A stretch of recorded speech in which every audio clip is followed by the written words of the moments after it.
So welcome to Jumbo IS and welcome to our lecture series called Daily News in Shorts. In this lecture series, we cover a particular day's current affairs in a short span of time.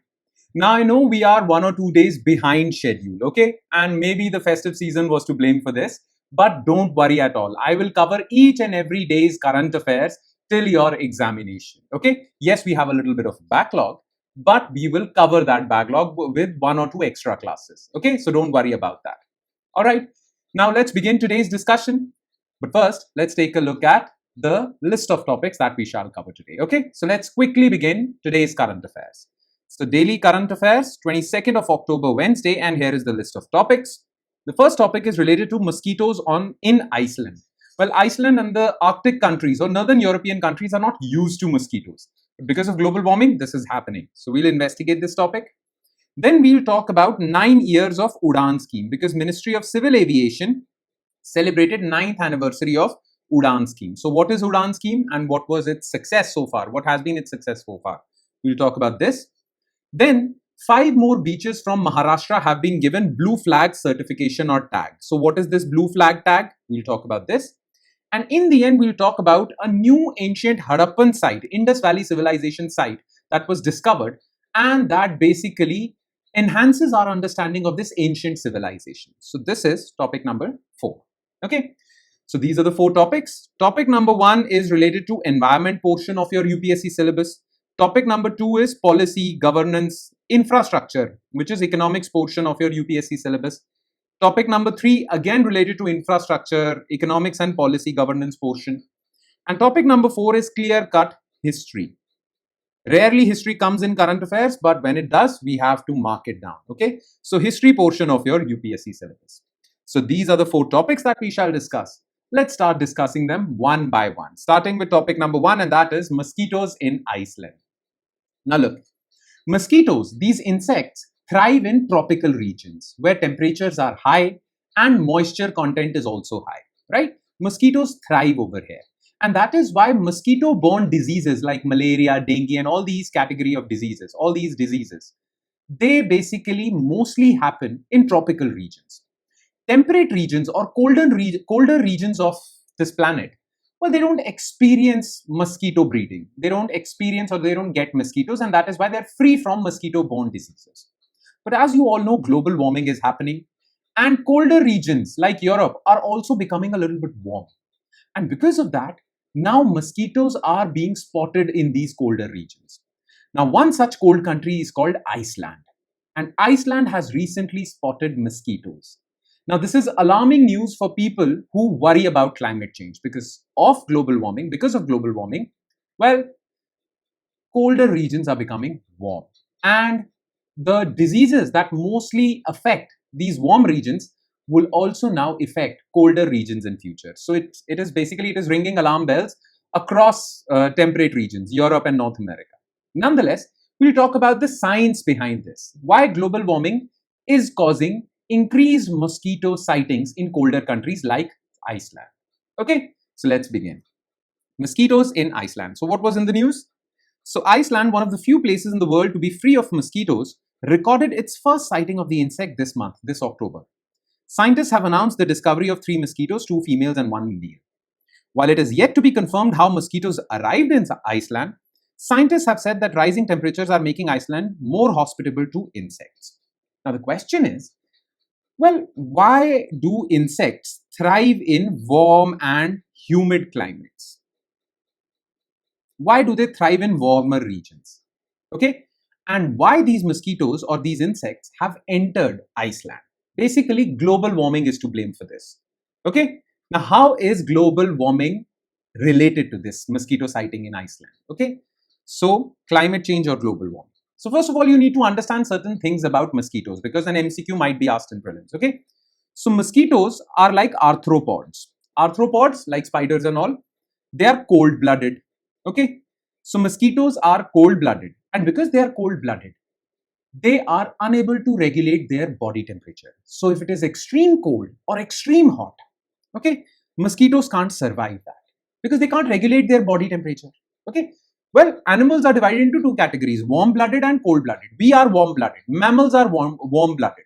Warm-blooded mammals or species or animals, they can regulate their body temperatures and adjust to the environment. Cold-blooded animals cannot. Now, mosquitoes therefore thrive in warm regions. Okay, not extreme cold. And that is why mosquitoes don't go to colder regions of the planet. Okay, because they cannot regulate their body temperature. As a result, most of their species thrive in warmer weather. That is why global warming has enabled the insects to proliferate. But because global warming is happening, colder regions are also becoming warm and hospitable to these mosquitoes.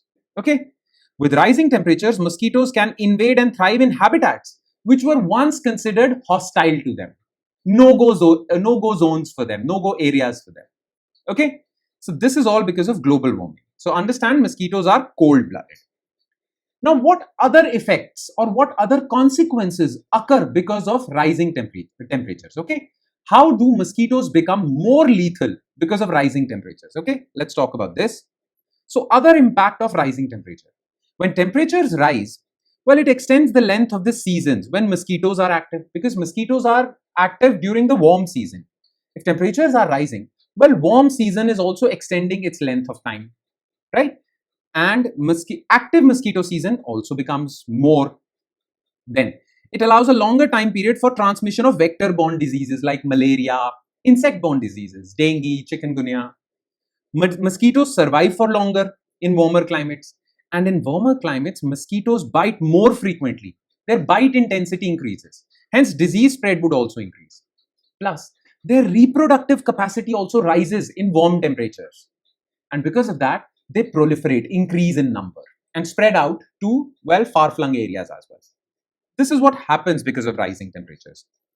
Now, how is Iceland affected by it? What is this curious thing with Iceland? So Iceland is currently warming at 4 times the rate of the rest of northern hemisphere. It is warming faster than any other country in northern hemisphere. It is basically experiencing frequent heat waves, glacier melting. Okay. Now, because of this, mosquitoes arrived in Iceland. Now, with global warming, there is one positive and one negative aspect or consequence with respect to mosquitoes. Okay. The negative aspect is that warming will increase the chance that all diseases spread in places that are currently relatively cold. With global warming, these colder regions will become a little warm and mosquitoes will arrive there. So mosquito-borne diseases are also going to arrive there. This is the negative consequence. But the positive consequence or the positive impact is for already existing tropical regions. Okay, regions like ours where mosquito-borne diseases are there. Well, over here, well, mosquito numbers would decline. Higher global temperatures will decrease the chance of most vector-borne diseases spreading in places that are currently relatively warm, because these warm regions will become more warm. So mosquitoes will move northwards towards these previous colder regions. So our burden of mosquito-borne diseases would decrease, but burden would increase in northern regions. Okay, well, Northern Europe and North America, these regions. Clear? So that's about it. That's all you need to know as far as this news item is concerned. So remember, mosquitoes are cold-blooded and global warming is allowing them to proliferate in areas where they never used to exist. All right? Okay. Now let's move on to second news item, and that is 9 years of UDAN Scheme. Now, what was UDAN Scheme? Well, this scheme was launched in 2016. And the idea behind this scheme was that, well, tier 2, tier 3, tier 4 cities of India who do not have good air connectivity because they lack airports and they are not close to, well, air routes. These small towns should also get access to air connectivity. Therefore, UDAN Scheme was launched. Under UDAN Scheme, number one, well, you will basically establish small airports in these tier 2, tier 3 cities so that people in these tier 2, tier 3 cities also get access to air travel. Number one. Number two, well, most people in these tier 2, tier 3 cities do not use airports or air travel because air travel is unaffordable for them. That is why they prefer trains and buses. But under UDAN Scheme, well, for these tier 2, tier 3 cities, the air ticket price will be capped and made affordable. So UDAN Scheme was launched so that air travel is accessible to almost everyone in India, right? The full form of UDAN Scheme is in Hindi, Ude Desh Ka Aam Nagrik, which means that every common citizen of India should get access to air travel. right? Now it was launched in 2016, okay, and it has been 9 years. Recently, Ministry of Civil Aviation celebrated 9th anniversary of UDAN Scheme. Now, this is the time when we talk about the key features of UDAN Scheme and what success this scheme has achieved so far. So this topic will talk about that. Okay, so let's discuss. 9 years of UDAN Scheme. Okay, so what was in the news? So Ministry of Civil Aviation is celebrating 9th anniversary of regional connectivity scheme called UDAN, Ude Desh Ka Aam Nagrik, launched on 21st October 2016 under National Civil Aviation Policy. The purpose is making air travel affordable and accessible to common citizens. That's literally English translation of Ude Desh Ka Aam Nagrik. Okay. Now, what are some of the key features of this scheme? By the way, remember, it was launched on 21st October 2016, and the first inaugural flight under this scheme was from Shimla to Delhi. Okay. Now, what are some of the key features of this? Well, viability gap funding. Okay. What is viability gap funding? You remember I told you that government wants to make air travel affordable. For that, they will reduce ticket price. But this is not acceptable to private air companies, private aviation companies. Therefore, government will provide them with funding so that they can make these ticket prices low to airlines for affordable fares. This is viability gap funding provided by government to airlines. Okay. Then airfare cap ensures that ticket prices remain within reach of common citizen. Then incentivized framework. Why would these private airline companies go to tier 2, tier 3 cities where they don't find that many customers? Well, they would be given certain financial incentives, okay, like airport charges. Airlines have to pay airports some money so that they can land and take off from this. That would be waived off. Tax concession on aviation turbine fuel, ATF, the fuel used by airlines. This would be given so that they fly more and more in these tier 2, tier 3 cities, okay. Multi-stakeholder involves Ministry of Civil Aviation, state governments, Airport Authority of India and private operators. They coordinate to make this scheme successful. And UDAN 5.5 and seaplane guidelines, expanded coverage to water aerodromes. You've seen those aircrafts that land on water, right? Those places are called aerodromes, where these specialized aircrafts can land on water. More and more aerodromes are being established for last mile connectivity to islands and all. Okay, like Mauritius has some aerodromes. India will also have aerodromes. India already has many aerodromes, by the way. Okay. Now, this scheme has certain key features. Good. But was this scheme successful? Is this scheme successful? Can we call it a success? Absolutely. And how? Well, these are some of its achievements. New air routes were established, 649 routes operational across 93 airports, 15 heliports and 2 water aerodromes. Okay. Then more air passengers were added. 1.56 crore passengers served through 3.23 lakh UDAN flights, affordable ticket price flights. Then financial support was provided, 4,300 crore to airlines under VGF, viability gap funding. Okay, airport network was expanded. In 2014, we had 74 airports, now 159. Plus, rural connectivity has been enhanced. Initiatives like Krishi UDAN, Farmers UDAN, and UDAN Yatri cafes further promote rural air logistics and inclusivity. Simple. That's all you need to know as far as UDAN scheme is concerned. Now let's quickly shift our focus to third news item, and that is blue flag tag for beaches. Now look, there are certain beaches in the entire world that are given this blue flag certification. A blue flag certification for a beach, well, guarantees that this beach is clean, good quality, and tourists should visit this beach because it is clean, good quality, it supports biodiversity, and it is a benchmark for environmental sustainability. Okay, now this is a global initiative. Beaches, clean beaches across the world are given blue flag certification. This is a proof. This certification is a proof that our beach is one of the best in the world. Now, recently, 5 beaches from Maharashtra have been given this blue flag tag, which takes the total number of beaches with blue flag tag from India to 18. This is good news, proud news, right? So let's talk about this blue flag certification, certain key facts about it, okay? So blue flag tag for beaches. What was in the news? 5 beaches in Maharashtra have received international blue flag certification. The name of the beaches, not important for you to remember, okay? So what is blue flag? It is an eco label awarded to beaches, marinas, sustainable boating operators, that meet stringent environmental safety and accessibility standards. Okay. Now this blue flag certification is provided by Foundation for Environmental Education, FEE, which is a Denmark-based NGO. Okay. This initiative was started in 1985 in France, but now it covers almost the entire planet. Okay. The scope: the certification is a voluntary award for beaches, marinas, and sustainable boat tourism areas. Clear? Now, remember this. India joined Blue Flag program in 2018. India said that we are also willing to participate in this Blue Flag certification in 2018. And so far, as of October 2025, we have 18 beaches. Okay, here is the map. These are the 12 beaches that existed before beaches from Maharashtra were added. Sorry, 13 beaches that existed before Maharashtra beaches were added. 5 Maharashtra beaches were added. Okay, make sense? Now, what is the criteria for getting Blue Flag certification? So, there are 6 basically criteria, 6 categories of criteria. Okay, environmental education and engagement: you make people in the community more aware of cleaning the environment and all. Then climate action: how much of your your infrastructure around the beach is sustainable, uses renewable energy. Biodiversity management, pollution and water quality, accessibility, whether your beach is accessible to disabled and many others, and safety, whether Coast Guard and all are available so that safety from accidents is available. These are the 6 criteria. Simple, very simple. Okay.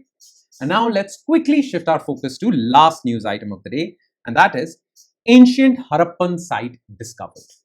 Okay. You all know about Harappan civilization, or popularly known as Indus Valley civilization, right? Now, Indus Valley civilization, we don't need to get too much into Indus Valley civilization because you will cover that in detail in your history lectures. Okay.